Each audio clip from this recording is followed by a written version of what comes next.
احتمام میکنم. سلام. سرخط موضوعهای مهم.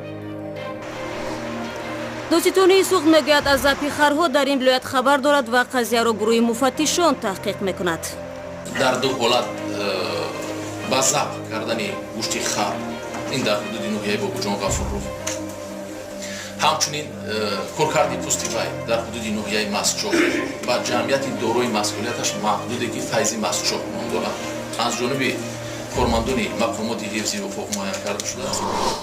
برای اولین بار در 37 سال اخیر یک هواپیمای نو ایرباس به شرکت هوایی ایران تقدیم شد.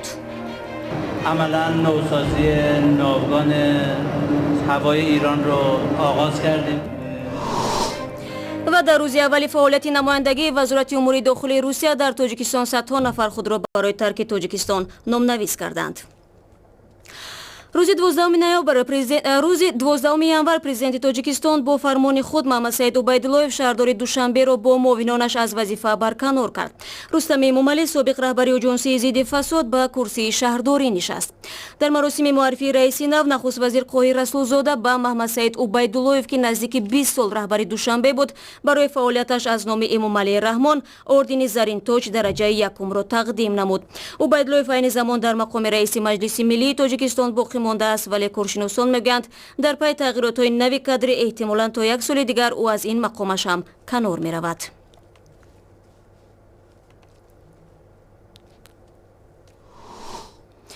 дар нишасти хабари идораи додситонии вилояти суғд рӯзи 13 январ раҳбари ин ниҳод ба запи харҳо дар ҳудуди вилоят дахл кард. Ҳабибулло Воҳидов гуфт аз нашри наворҳои видеоӣ дар ин бора дар шабакаҳои иҷтимоӣ хабар дорад ва гурӯҳҳои махсус онро месанҷанд.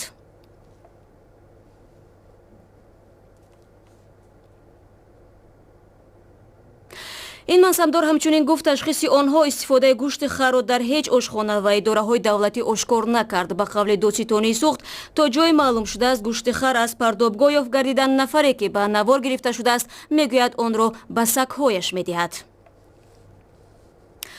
дар зим чанде пеш полиси Афғонистон як мошини борбаро дар вилояти Кундуз кашф ва мусодира кардааст ки дар он садҳо адад пӯсти хар ҷой дошт. Ронандаи он гуфт ки ин пӯстҳоро аз Афғонистон ба Чин мебарад. барномаро идома медиҳем. дирӯз дар Теҳрон маросими пешвози бо тантанаи аввалин ҳавопаймои нави Airbus 321 доир шуд. соли гузашта баъди имзои созиши ҳастаӣ таҳрими байналмилалии ҷумҳурии исломӣ рафъ шуда ба Эрон имкони навсозии флоти ҳавопаймоҳои мусофирбари фарсудашударо фароҳам овард. дар ин бора ҳамкорамон Хиромон Бақозода гузориш медиҳад. рӯзи панҷшанбе аввалин ҳавопаймоҳои Airbus ки баъди рафъи таҳрими Эрон харидорӣ шуданд дар фурудгоҳи байналмилалии Меҳрободи Теҳрон ба замин нишастанд. дар маросими қабули ҳавопаймоҳо намояндагони ҳукумати Эрон, ширкати Airbus ва ширкати ҳавоии Эрон Эйр ҳузур доштанд. ин аввалин ҳавопаймоҳои тавлиди кишварҳои ғарбӣ мебошанд ки дар давоми 37 соли гузашта аз сӯи Эрон харидорӣ шуданд. моҳи декабри соли 2016 Эрон ва ширкати Airbus ба маблағи $18 миллиард созише ба имзо расониданд ки бар пояи он Airbus ба Эрон 100 ҳавопаймо мефурӯшад. тибқи иттилои расида дар Эрон феълан 250 ҳавопаймои тиҷоратӣ мавҷуд аст ки аксари онҳо қабл аз инқилоби исломии соли 1979 ворид шуда, аз ин байн дар соли 2016 фақат 162 ҳавопаймо дар амал истифода мешавад. камбуди қисмҳои эҳтиётӣ сабаби аз фаъолият бозмондани ҳавопаймоҳои боқимонда будааст. сар аз соли 2000 ба ин тараф дар Эрон 14 садамаи ҳавоӣ ба вуқӯъ пайваст ки бар асари он 600 кас ба ҳалокат расид. тобистони соли гузашта Эрон созиши ҳастаиро ба тасвиб расонида аз таҳрими байналмилалӣ халос шуд. акнун ҷумҳурии исломӣ имкон дорад соҳаи ҳавонавардиашро бозсозӣ кунад. با ورود این هواپیما اولین فروند از قرارداد 100 فروندیمون عملا نوسازی ناوگان ҳавои Иронро оғоз кардем. ҳавопаймоҳои Airbus 321 ки рӯзи панҷшанбе дар фурудгоҳи Меҳробод ба замин нишастанд, дар парвозҳои дохилии Эрон истифода мешаванд. ба иловаи созиш бо Airbus, Эрон дар мавриди харидори 80 ҳавопаймои амрикоии навъи Boeing низ созиши ба имзо расонидааст. خیروان بخوزاده گزارش میداد. یک تاجر شناخته در شهر کولاب با ضرب کارد به قتل رسید. میرعلی حسنوف در حال مورد حمله گروهی از جوانان قرار گرفت که میخواست مانع به اصطلاح بی‌ترتیبی یکی از آنها در داخل بازار شهر شود. خانواده حسنوف میگوید که از بالای این حادثه به مقامات حفظی حقوق شکایت بردند و نوارهای مناقشه را نیز در اختیار نهادهای ضد دخل گذاشتند تا عاملان اصلی این حادثه آشکار و به مجازات کشیده شوند. میرعلی حسنوف صاحبکار شناخته در شهر کولاب در یک مناقشه با گروه جوانان کشته شده است. 10 ینور در داخل بازار لاله که به برادران حسنوف تعلق دارد، برادر میرعلی نورعلی حسنوف به گروه از جوانان که در داخل بازار با صورت بلند ماشین میراندند ایراد میگیرد. این جوانان که به قول شاهدان سرخوش نیز بودند او را دشنام قبیح میدهند. به گفته نورعلی حسنوف بعد 10 دقیقه رفتن از بازار با یک گروه جوانان به آنجا برگشتند و به او و برادرش که در جای کار خود قرار داشتند با کارد هجوم کردند. در این مناقشه میرعلی حسنوف از یک قسم راستی بدن در ناحیه جگر از پشتش زخم برداشته در حالت وزین به بیمارستان ولایتی کولاب آورده می شود. با طور فوری بیمار با جراحی گرفته شد. در عملیات خانه معلوم گشت هنگام تفتیش که در قوقی شکم جراحت جگر با اندازه 3.5 به 4 سانتی متر در 7 سگمنت جگر، عملیات جراحی در مدت کوتاه‌ترین با دوختن جراحت جگر و منکنی خونروی به انجام رسانده شد. نگاه نکرده به این بعد عملیات جراحی در مدت 3 ساعت بیمار از نورسولی شدید کار دل و زوهای نفس کشی از تلفیوبی خونی بسیار فوت گردید.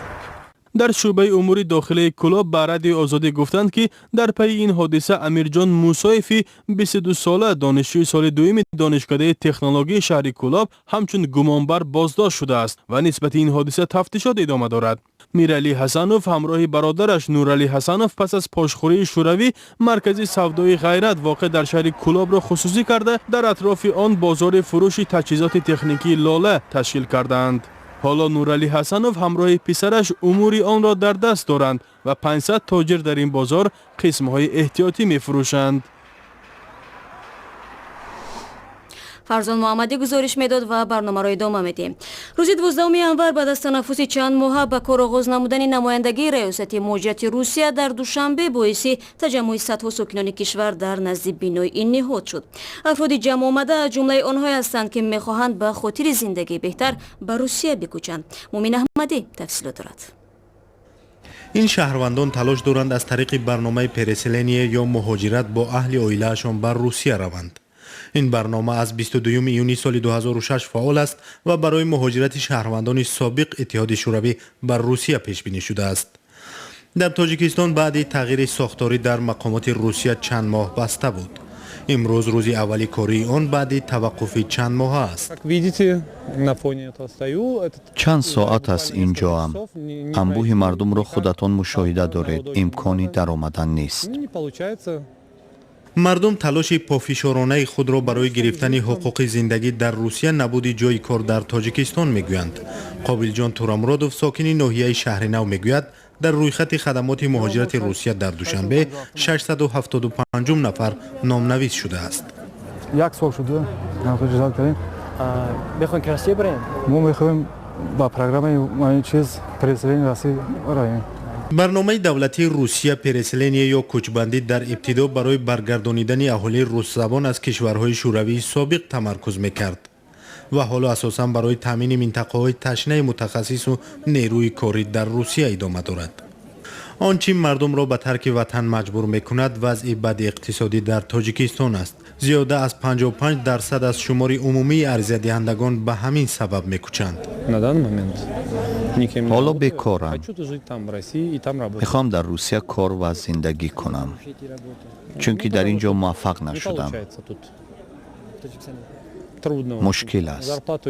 معاش کم است. زندگی کردن غیر امکان است.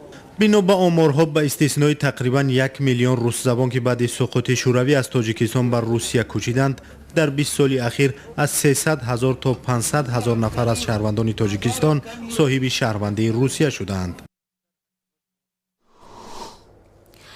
мақомоти тоҷикистон мегӯянд имсол мушкили камбуди инсулин дар кишвар ҳал мешавад. соли гузашта ҳангоми таҳияи буҷа барои харидан ва тақсими ройгони инсулин дар байни гирифторони диабети қанд маблағи кофӣ ҷудо нашуд ва созмонҳои байналмилалӣ низ барномаи ироаи ройгони ин нави доруро ба тоҷикистон қатъ карданд.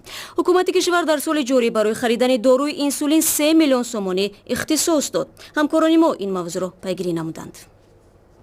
یا پروسه کردم بودجه تو ایلاوی مدن میرسونه اولی من کلانه گرچنی من کارم کنم خیلی شکری خدا فرزندای کارم لیکی سرنا نمیرسونه من نمیتونم من مجبور بودم که گفتی چی که حیران بودم که چی کار میکنم. زهرا سفرова در دهه آموزگار است و 400 سامانی معاش میگیرد. ماهی 2 بار به دوشنبه برای گرفتن اینسولین میآید. او میگوید نمیتواند نصف معاش خود را به خریداری این دارو صرف کند. گفتگوزارها در مورد تمام شدن اینسولین رایگان در تاجیکستان او را نگران کرده بود. وزارت بهداشت تاجیکستان مجبور شد برای حداقل تأمین کودکان با اینسولین رایگان سازمان‌های بین المللی را جستجو کند. بیماری دیابت خند نوع 2 انسولین وابسته هستند که آنها یعنی کم بیزاد هستند که شرایط خریداری کردن ندارند یا اینکه معیوب گروه هستند آنها نیز از طرف یعنی مرکز جمهوری کلینیکال اندوکرینولوژی و از طرف دیگر مرکزهای اندوکرینولوژی یعنی بیمارخانه ها تامین هستند آنها انسولین میگیرند. مبلغ ها برای خریداری انسولین به افراد کم بیزاد را نیز به زور جمع آوردند. وزارت بهداشت به خاطر دریافت این داروباری سرمایه گذاری طرح‌های خود را محدود کرد. مأموریت شهرها نیز تا جای برای تأمین مردم با انسولین کمک کردند. برای مثال در دوشنبه داروباری از حساب مأموریت شهر خریداری شد و مرکز طبی پایتخت بدون محدودیت آن را تقسیم کرد.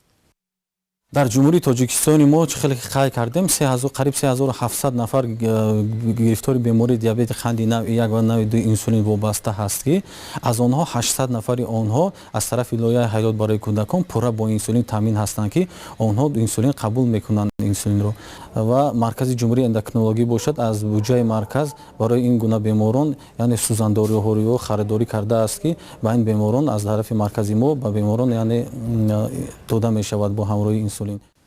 با وجود کم آمد در بودجه حکومت کشور برای خریداری انسولین در سال 2017 مبلغ جدا کرد و مقامات وعده می‌دهند که این داروباری از نوع رایگان به بیماران قندی درجه 1 و 2 تقسیم می شود. تعداد این نوع بیماران در کشور بیش از 3600 نفر حساب شده است. سال 2017 حکومت جمهوری تاجیکستان برای خریداری داروباری انسولین 3 میلیون سامانی جدا کرده است. این مبلغ سال 2016 نبود و این یکی از گویم اقدام خوب است و ما می توانیم بیماران را با داروباری انسولین همین سال تامین کرده توانیم. اما با این همه وزارت بهداشت تاجیکستان میگوید که در آینده هم به کمک سازمان‌های بین المللی امید می‌بندد. شماره گرفتاران بیماری قند در تاجیکستان همه سال زیاد می شود. بر پایه آمارهای رسمی فعلا تعداد این بیماران بیش از 34000 نفر است. افزایش مریضان را پزشکان به استرس و یا خود فشار روانی افراد کم بی‌زائد و دیگر قشر نیازمند کشور ربط می‌دهند. سجده میرزا گزارش میداد و یک خبر دیگر. سال گذشته در پی حادثه‌های ناخوش در ساختمان‌ها و کارخانه‌های صنعتی تاجیکستان 21 نفر هلاک شدند. این رقم روز 13 ینور در نشست خبری خدمات دولتی به خطر کارها در صنعت و ساحه کوهکاری تاجیکستان صدا داد. علمزاده اسرائیل بابا معاون اول رئیس خدمات گفت بیشتر این حادثه‌های ناخوش در کارخانه‌های مشترک تاجیکستان و چین رخ دادند. این مقامدار افزود در محل ساختمان نیروگاه راغون نیز 18 چنین حالت ثبت گردید که با مرگ 2 نفر انجام یافت. بر طبق کودکس نو مهنت در تاجیکستان در باره آسیب دیده‌ها در محل کار 12 مزد مهنت و به خانواده‌های فوتیدگان 60 معاش این کارمند پرداخت می‌شود. این چند خبر گزارشی مهمی بود که می‌خواستیم با شما در میان بگذاریم. خبرها و ویدیوهای بیشتر رو در وبسایت www.azadi.org در صفحه‌های ویژه ما در یوتیوب و شبکه‌های اجتماعی پیگیری کنید. تشکر برای همراهی و خدا نگهدار.